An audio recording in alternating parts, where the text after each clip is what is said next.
I DM for a lot of new players, and with that, I run a lot of adventures with the same monsters.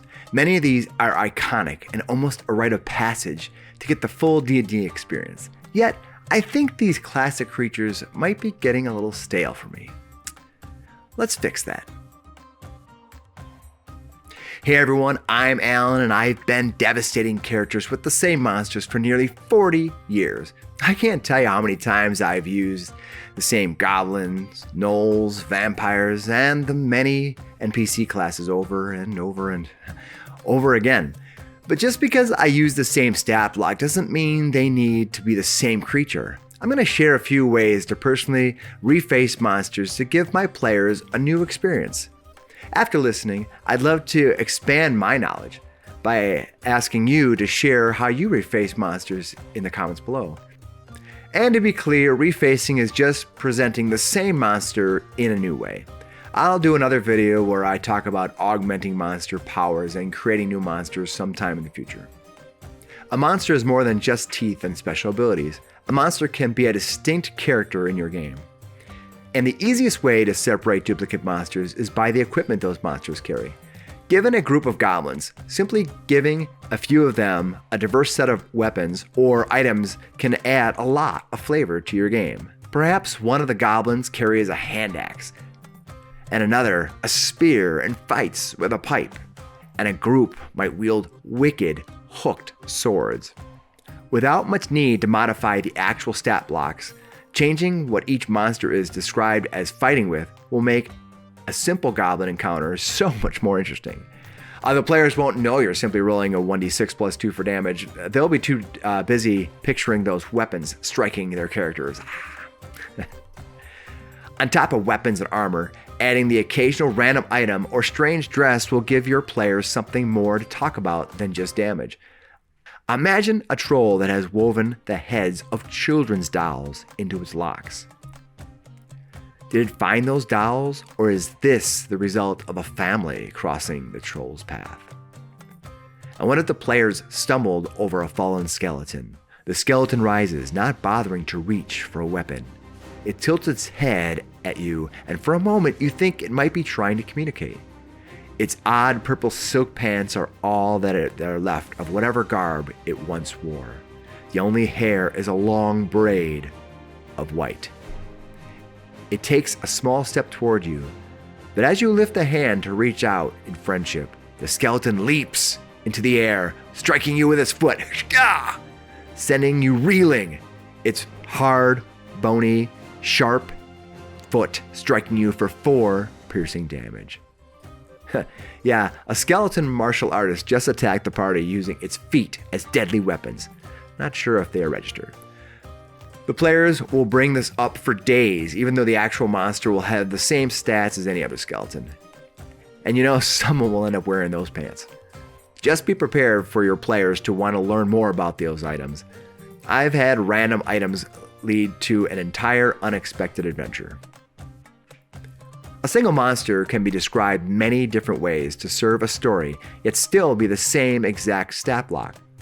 For example, if we take the Evoker Wizard from Monsters of the Multiverse, there are many ways we can describe this one stat block to enhance our adventure. Here we see the Evoker has 3 Arcane Burst, Sculpted Explosion, and a few spells. We can reuse the Evoker Wizard multiple times and create completely different experiences for the party each time, without changing anything from the stat block. Let's try it out.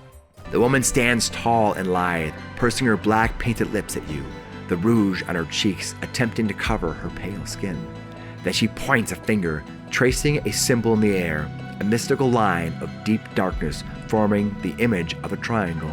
The image shatters, its 3 shards of pure darkness striking in each of your chests, dealing 25 force damage. She bites her lips coyly, entertained by your pain. Nigel sits at the table, his stack of chips circling him on the green felt cloth like a shield.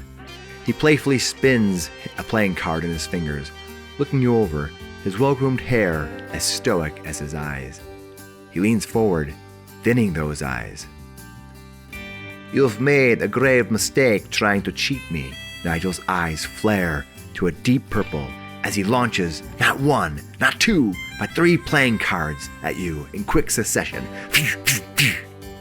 Each one striking into your chest for 25 force damage. As you slide back in your chair, he stands, tugging down the vest of his well-tailored suit with a smirk. It stands atop the hill of ash, a cloud of smoke dancing around it like fairies. Its face is guarded by a red mask in the shape of a skull, while its long black hair lifts to the sky. The creature, barely a man, grabs for an orb around its neck. When its fingers clutch the sphere, the glass ignites, as if burning from the inside. A halo of gold energy expands around this thing, with arcane runes encircling it. With a wave of its hand, 3 ghostly skulls, formed of no more than ash, scream out, leaving a trail of dust behind them. They strike into each of you, doing 25 points of force damage each. All 3 of these monsters are just this one evoker wizard. Yet to the player, each of these are a well-crafted NPC that you've spent hours honing for this one encounter. Good job. In addition to describing what monsters are carrying or what they actually look like, another way you can bring about cool changes is to augment how creatures' effects are presented to the players. Using creative descriptions can make the same effect feel like it's a whole new experience. Let's revisit our 3 evoker wizards. If you recall, the evoker wizard has a sculpted explosion. According to the stat block, this can be cold, fire, lightning, or thunder. So we can do the same adjustments for the sculpted explosion to give each of our variations on the same monster a unique experience for the players. We can describe the sorceress's sculpted explosion as a volume of pure black, licked with shimmering purple edges bursts out, the empty void drawing the heat from your body. Make a dex save of DC 15 or take 40 cold damage as your body stiffens and you drop prone. For our gambler, he holds the entire deck, bending it, each card gliding across his thumb and launching out in a random direction. The cards move at a dizzying rate, forcing each of you to make dex saves of DC 15 or take 40 thunder damage as some of the cards strike into your chest. Boom! Knocking you prone. And the Ash Lord? The Ash Lord raises its hand overhead, the swirling dust around it releasing to a point in the center of the room. The ash erupts in a ball of pure fire, giving you all 40 fire damage and knocking you prone as the skulls linger over your body, the ash drifting aside, unless you make a DC 15 dex savings throw. So far we focused on humanoid creatures, but we can reface just about any monster. If you come from the old school D&D, you'll probably be well aware of the gibbering mouther. This creature has been plaguing tables since 1983, when it was first introduced in the AD&D Monster Manual 2. We can reface this monster to be an entirely new creation using the exact same stat blocks. The Gibbering Mouther from 5e is an amoeboid creature of 1,000 mouths that devours its fallen instantly. The ground around the slick creature can reduce the movement to 0 if they fail to save. Its incoherent babbling can drive you to madness. Its spit attack can burst into a radius to blind anyone failing a dex save. Let's make this an entirely new creation. Your party moves into the crystalline cave, your steps sending loose stones skidding across the floor.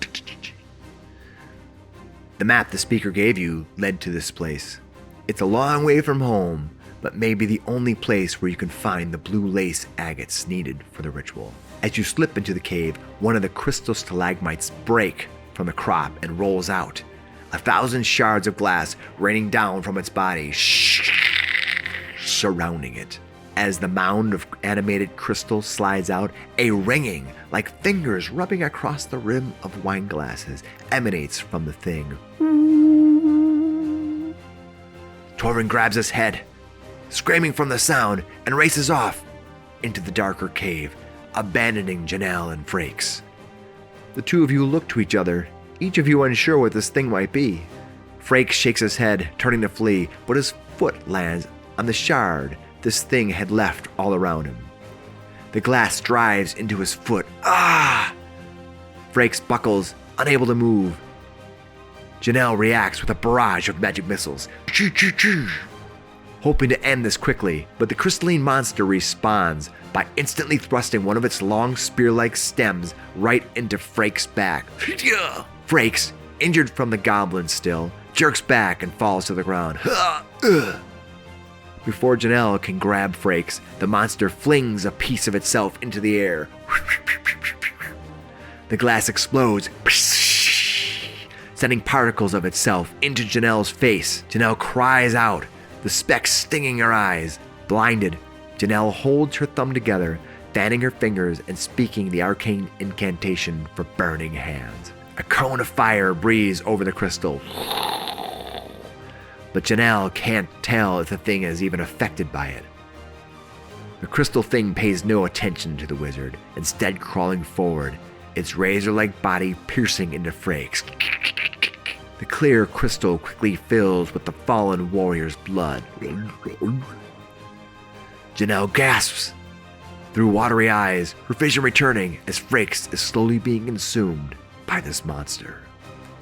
And just like that, we turned a gibbering mouther into an unknown crystalline creature the party has never seen in any monster manual, and neither have the players. So there you have it, a few ways in which we can reface the existing monsters into something slightly or even completely different without adjusting anything on their stat blocks. I'd love to hear your ideas below. Tell me the story of when either you refaced a monster for your party or you were a member of the party that experienced something cool with a monster your DM augmented with flavor. I like to learn a lot of stuff, and sharing stuff in this community is the best way to do it. Please give this video a like if you got something for your next game or if you were entertained in any way. Please subscribe if you want more videos on D&D, Pathfinder, and gaming in general. We've also been doing live plays on this channel since we started 5th edition last year. Until next time, keep fighting those cool monsters. Thanks for watching. Happy gaming. Bye.